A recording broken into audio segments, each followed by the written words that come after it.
se nomme Haït Baha, ce qui veut dire fils de l'inondation. Une autre tribu berbère s'appelle Haït Ament, ce qui veut dire les fils d'Amentet.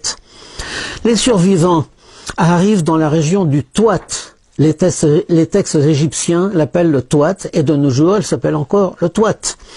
Ils atteignent Gath, traversent le Fezzan en Libye. Ils passent par Djagaboub au nord-est de la Libye et aboutissent enfin au Nil. Et tous ces noms se retrouvent exactement sur des cartes géographiques modernes, ce qui est une preuve formelle de la véracité de leur dire. En conclusion, cette migration, à mon avis, ouvre des horizons insoupçonnés sur le passé de l'humanité. Malheureusement, les milieux universitaires ne montrent pas beaucoup d'empressement à en étudier les détails. À mon avis, voilà ce qui s'est passé. Après le cataclysme, le souvenir de ces événements bien réels s'est estompé et une mythologie s'est constituée. Le royaume des morts, au sens propre, c'est-à-dire Amentet, l'Atlantide engloutie, est devenu le royaume des morts au sens religieux, au sens figuré.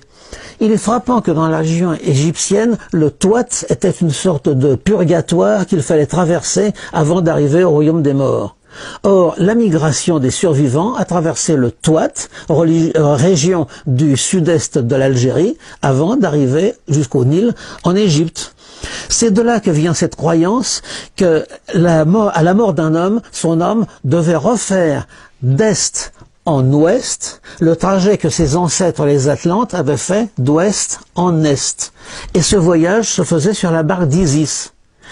Il est frappant à ce sujet que la barque d'Isis est toujours représentée voguant d'est en ouest, ce qui prouve qu'elle ne vogue pas sur le Nil, puisque le Nil coule du sud vers le nord.